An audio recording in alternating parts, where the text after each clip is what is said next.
आजकल लोग काम के पीछे रात दिन भागते रहते हैं और खुद के लिए समय नहीं निकालते। इसका नतीजा ये हो रहा है कि लोगों में चिंता, डर और निराशा काफ़ी बढ़ गई है। लोग हरदम इन्फॉर्मेशन और सोशल मीडिया से चिपके रहते हैं। हाल ही में नई रिसर्च सामने आई है कि हम जितना ज़्यादा दूसरों की इन्फॉर्मेशन और आइडियाज़ कंज्यूम करते हैं, उतना ही खुद का दिमाग इस्तेमाल करने की आदत छोड़ते जाते हैं। और ये दिखाई भी दे रहा है। आजकल लोग 5 मिनट भी खाली नहीं बैठ पाते। अगर किसी का फ़ोन कुछ देर के लिए उनसे ले लिया जाए तो वो बेचैन हो उठते हैं। हमारे दिमाग को जब ये लगता है कि हम कुछ नहीं कर रहे तो उसमें एक ट्रिगर सा चलता है। आखिर हमारा दिमाग प्रॉब्लम सॉल्व करने के लिए इवॉल्व हुआ है, और अगर ब्रेन के पास कुछ करने को ना हो तो वो खुद में एक प्रॉब्लम बन जाती है। तो आखिर इस प्रॉब्लम का इलाज क्या है? हम इस भाग दौड़ में अपने दिमाग को शांत कैसे रख सकते हैं? क्या कोई टेक्निक अवेलेबल है जिससे हम पीस ऑफ माइंड अचीव कर सकते हैं? एक तरीका जो दिन ब दिन पॉपुलर होता चला जा रहा है वो है मेडिटेशन का। ज़्यादा से ज़्यादा लोग शहरों में मेडिटेशन का इस्तेमाल अपना स्ट्रेस लेवल कम करने के लिए करने लगे हैं। मेडिटेशन की टेक्निक, जिसे ध्यान भी कहा जाता है, कम से कम 5000 साल पुरानी है। गौतम बुद्ध ने 24 साल की उम्र से लेकर 29 साल तक मेडिटेशन किया, जिसके बाद उन्होंने सत्य की प्राप्ति की। स्वामी विवेकानंद ने भी काफी लंबे और गहरे मेडिटेशन की प्रैक्टिस की, और उन्होंने मेडिटेशन के बेनिफिट्स को लोगों तक पहुंचाने के लिए रामकृष्ण मिशन की स्थापना भी की। मेडिटेशन एक प्रैक्टिस है जिसका इस्तेमाल अपने दिमाग को समझने के लिए किया जाता है और उसे किसी भी प्रकार के मोह से या बंधन से मुक्त करने के लिए ट्रेन किया जाता है। एक सामान्य मेडिटेशन इस तरह से किया जाता है। दिन के किसी खाली समय घर के किसी शांत जगह पे बैठ जाइए। ध्यान दीजिए कि आपकी पीठ सीधी रहे और आप कंफर्टेबल पोजीशन में बैठे हों। अपनी आंखें बंद करके ध्यान अपनी सांस पे लगाइए।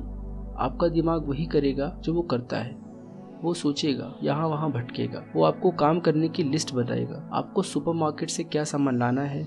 आपका दिमाग आपको बताएगा वो चीजें जो आप भूल गए हैं, वो चीजें जो आपको नहीं भूलनी चाहिए। आपका दिमाग आपसे कहेगा कि यहाँ बैठने की बजाय दूसरे इम्पोर्टेंट काम करने चाहिए। वो आपको बोलेगा कि बिजी रहना अच्छी बात है। ये भी बोलेगा कि आपको जोर की नींद आ रही है। वो आपको बोलेगा कि आप मेडिटेशन ठीक से नहीं कर रहे और आपको बुरा फील करना चाहिए। आप इन सभी थॉट्स को बिना किसी जजमेंट के जाने दीजिए। इन सभी को इग्नोर करके अपने सांस पे फोकस बनाए रखिए।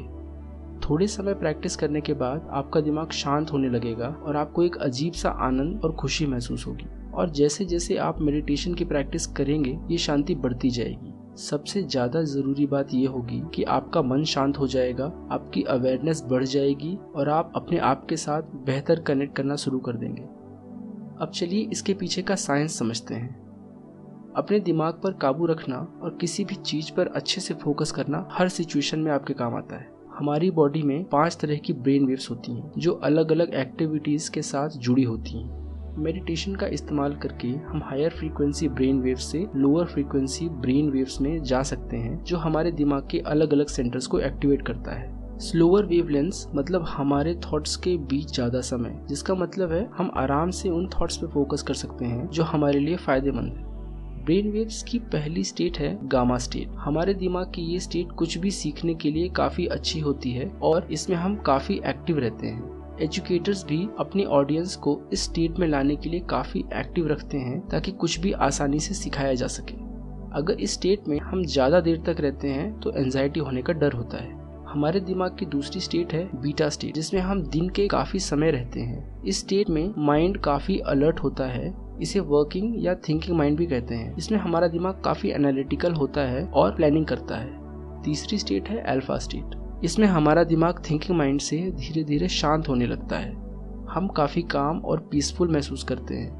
हमारा माइंड अल्फा स्टेट में अक्सर होता है जब हम योगा करते हैं या शांत जगह पे वॉक पे जाते हैं या ऐसी कोई एक्टिविटीज करते हैं जिससे हमारी बॉडी और माइंड दोनों रिलैक्स होते हैं। इस स्टेट में हमारा ब्रेन काफी बैलेंस्ड अवस्था में होता है। चौथी स्टेट है थीटा स्टेट। इस स्टेट में हम मेडिटेशन में होते हैं। हमारा माइंड थिंकिंग और प्लानिंग स्टेट से हटकर एक डीपर स्टेट ऑफ अवेयरनेस में चला जाता है। इस स्टेट में हमारी सेंसेस काफी बढ़ जाती हैं और दुनिया को एक्सेप्ट करने की हमारी कैपेसिटी भी काफी इंक्रीज हो जाती है। आखिरी स्टेट है डेल्टा स्टेट। तिब्बतन मंक्स जो काफी सालों से मेडिटेशन कर रहे हैं, वो इस स्टेट में जगी हुई अवस्था में पहुंच पाते हैं। लेकिन हम में से ज्यादातर लोग इस स्टेट में तब पहुंच पाते हैं जब हम गहरी ड्रीमलेस नींद में होते हैं। मेडिटेशन एक अनंत सुख है।